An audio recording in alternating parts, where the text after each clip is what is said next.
Chris. Nice. Thanks a lot. Thanks a lot for having me. I got a mic. I'm good. I'm good. Welcome. Thank you. Thanks for having me. It's amazing to be here down in Miami, and I'm thrilled to talk about my favorite thing. My favorite thing is networking, meeting people, making contacts, developing relationships. To me, that's what it's all about. And whether that's as an entrepreneur, as a venture capitalist, as a philanthropist, an ophthalmologist, don't let me touch your eyes, okay? It's not what you want. But to me, that's what it's all about. So we're gonna talk tonight for a little bit about networking. We're gonna talk a little bit about entrepreneurship and kind of how these things fit together and how I believe some of these things that could help you be successful in your business. So when you look at entrepreneurships, who are some of the entrepreneurs? Who are some of the people that have networked their way, created amazing companies that have been incredibly successful and changed the way that we do business, changed the way we live our lives today? And you look at people like Jeff Bezos, you look at Sheryl Sandberg, you've got Mark Zuckerberg, Mark Cuban. I mean, what Mark Cuban has done for our country, for the world, how he's basically taken entrepreneurship and mainstreamed it, completely mainstreamed it. It's on network TV. It's like, it's kind of crazy. I can actually tell people I'm a venture capitalist now because of this show. People know what that is. I mean, before, on the immigration forms, I would never even write what my occupation was because I say venture capitalist. They're like, what? What are you talking about? Now, I used to just put businessman. But now people know what that is. So it's not that crazy to have an idea and then take it to the next level. And what are these entrepreneurs all about? What are some of the qualities these entrepreneurs have? They have, of course, they have drive, they have passion. They're really excited about what they're doing. But I like to say these entrepreneurs also are smart and, most importantly, nice. Because in a lot of cases, the kind of companies that I invest in, they're startups. They're very early stage companies. They're digital health companies. They're consumer-facing technology companies. And it may just be an idea, and it may take a while. It may take 2 years, 3 years, 4 years, 10 years for these overnight successes to go public or sell their companies. And I got to spend time with these people. And I want to spend time with them. So I want to make sure they're the right kind of people. And of course, it's all about, if you're going to be an entrepreneur and you want to go do something, you got to love it. Deep down, love it. Because it's hard. It's hard to be an entrepreneur. It's hard to do something that most people say is impossible. If you're truly going out there to change the world, it's not that easy. So one of the things that I'd like to play for all of you is a video that really, quite frankly, inspires me almost every single time I watch it. I see this video and it just gets me so fired up because to me, it embodies what entrepreneurship is all about. And I want to play that for you right now.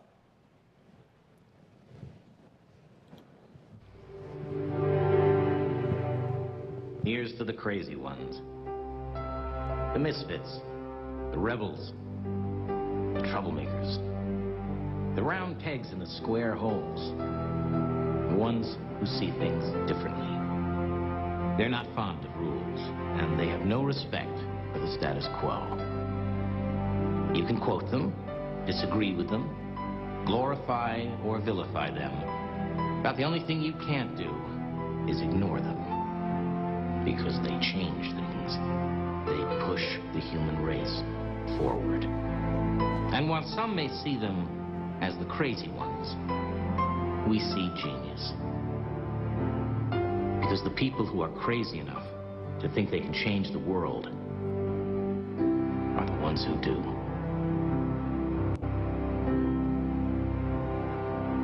Well, many of you may have seen that before because that was the commercial that came out right after Steve Jobs came back to his company after he got fired at Apple. And that was the commercial that came out after that. And to me, these words are unbelievable. When you look at these words, while some of them see them as the crazy ones, we see genius. Because the people who are crazy enough to think they can change the world are the ones that do. And that's what entrepreneurship is all about. That's what being an innovator is all about. It's the fact that you can see something 5 years out, and everyone else thinks you're crazy. Your mom, your dad, your brother, your sister, your spouse, they're like, oh my God, what are you doing? Go get a job, just be a normal doctor. Come on, you did all those years of you spend so much money in medical school and all that. Please, no. But if you're one of these people and you think you have something that's incredible, go for it. Keep moving forward. That's why I say if people are calling you crazy, you're going in the right direction. Just keep going that way. So what are some of the things that you can do to be successful as an entrepreneur? Be successful as a great ophthalmologist, to be a great doctor, to be someone to be out there. Go out there and meet people and get to know people. And quite frankly, that's one of my favorite things in the world is this idea of networking. But everyone says to be a good business person, to be a good doctor, to be an entrepreneur, you got to go network. But what's that all about? How do you do it? What do you say? Where do you go? No one ever says that. They just say go network. So what's the goal? What is the goal of being of networking? It's to go out and get as many contacts as possible and then turn them into relationships. But how do you go do that? How do you actually do that? Well, the first step is you got to go out and do it, right? You got to get off the couch. You got to go make it happen. I'm so crazy. I hear so many people say to me, well, I have this great idea. It's amazing. It's really awesome. But I'm not telling anybody yet. Or I've got this, I'm not sure, my product's not ready yet, I don't want to put it in the market yet, I got to test it like 10 more times. No, you got to go out there, you got to make it happen. Go out there and give it a shot. Now, once you go out there, what do you say? What do you say? What do you say to people? How do you sort of make it comfortable for people? Well, I always think of this guy.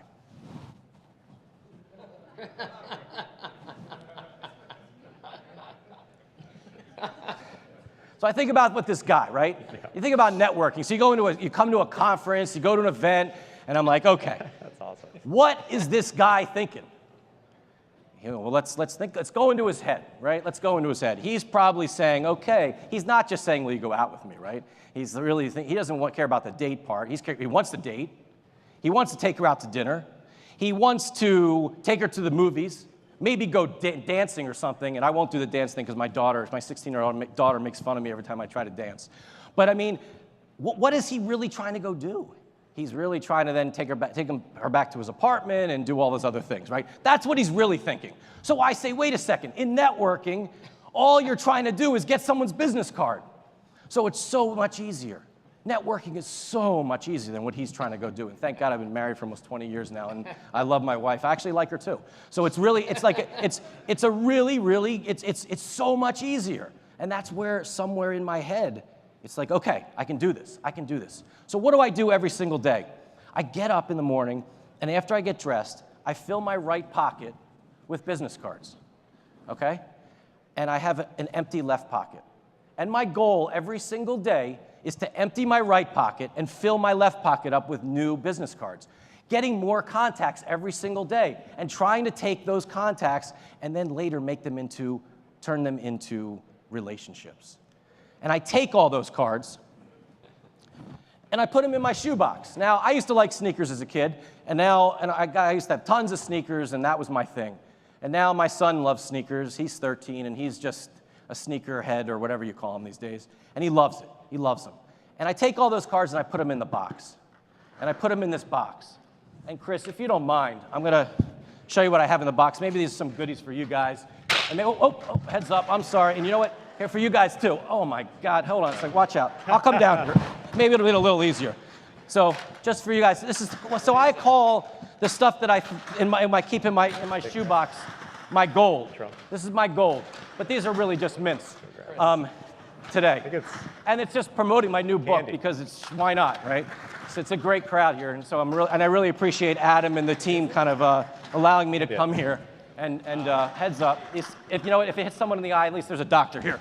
So you guys know how to do that stuff. I don't know, maybe I'll pass them around. Get some down here. You guys get enough over there. Well, heads up. All right, watch out. I'm just trying to wake everybody up, getting this thing going here. Here you go. Here you go. All right. You get some here? Anyone need any more? All right. But the bottom line is, in networking, you want to fill up your shoebox with the gold. But in today's world, after you fill it up with gold, and you send someone an email back and say, nice meeting you, you want to then connect with people and use all the different digital services that are out there today. Okay, so you want to connect with people on LinkedIn, you want to connect on Facebook, you want to connect on Instagram, Snapchat, Twitter, etc. And why? Because here's the deal. You have an opportunity once a year, if you have enough contacts, Once a year, you have an opportunity to wish someone a happy birthday. And that's my favorite day of the year. I pretty much have a contact on every single day of the year, so I'm pretty lucky to have every single day of the year that I love. But here's the thing, it allows you to reach out to somebody, check in and see what's going on with them, and see if there's a way that you can help each other. Now hear what I said, help each other. It's a really important thing in networking, not just to ask and take, but to give and help other people. So let's do something here. We're gonna give it a shot here. Let's practice. Let's practice a little bit. I'm from Philly, okay? So, you know, we got Alan up there. You know, practice DJ, right? DJ MJ, right? That's right. All right, so we got to practice. So why don't we do this? We can put the lights on a little bit. Everyone can stand up. Turn next to the person next to you. Stand up if you could. Stand up and look at the person next to you. Shake their hand. Give them a business card and say hello and make a new contact. Here you go, guys. There you go, Chris. Here's one of my cards. Excellent, thank you. Yeah, exactly. Now look, if you don't have a business card, at least, there we go. Thank you. Thanks, Gary. Here's one of my, I thought that was great. I thought that was great because truly, I hope that the people you met here tonight in the next year, 2 years, 5 years, can help you be successful in whatever you're going to go do.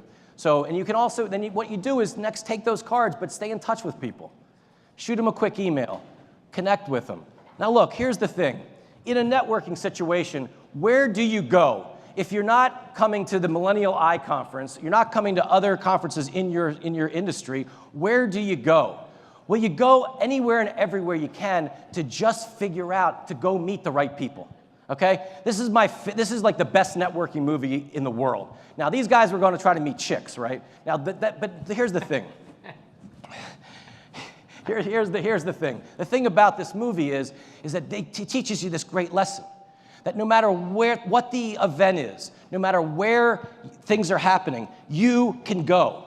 No one should be able to, no one can stop you. There's no reason you can be stopped.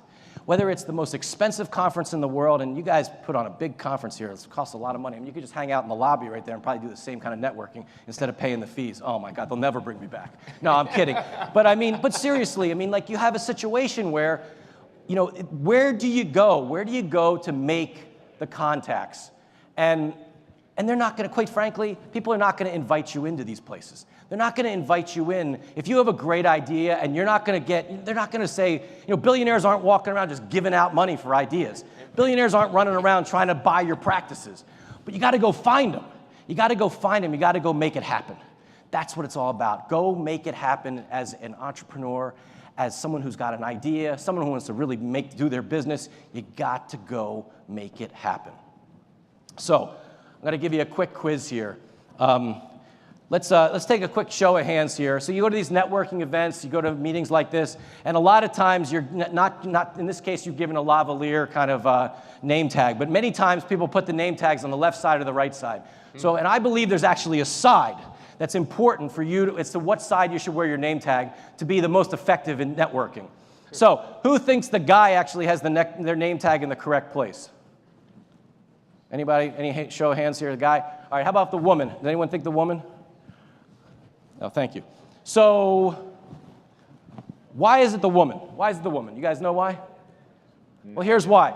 So I'll do this with Chris here. So here's the deal. So Chris, if Chris stands up and we shake hands, I have a name tag here, he has a name tag right here. We're looking directly at each other and we're able to see. Now, he doesn't have his name tag clipped on this really nice, his jacket's really, this is a nice jacket. Thank you. Really nice. You must make a lot of money. But Chris Starr. But this little hole, that's for a flower, and you actually have the right thing in your pocket, a handkerchief. It's really not for putting your name tag in. It's to have your name tag on the right side, so when you're reaching across, you're looking right there, and you're able to see, and you don't have to look across the person, and you're able to see what's going on, and you know who that person is. Because when you're wearing a name tag, you're wearing a name tag, quite frankly, so that you can tell other people who you are. Otherwise, don't wear a name tag and get out of there. So here's the thing. I'm going to wrap up with my last tip. I call this my top secret tip for networking, for business, for anything. It's the simplest thing. It's something I'm sure your parents way back when told you this. But this is the kind of thing that actually makes a humongous difference, not just in networking, but being great in business. And it's this really simple thing of just simply saying please and thank you. It's unbelievable how many people don't do this in business.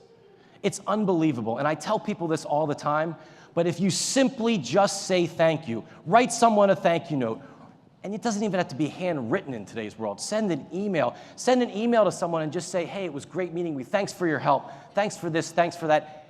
It changes the game. And many of you know that just with dealing with your patients, and it's a great thing that to try to go do.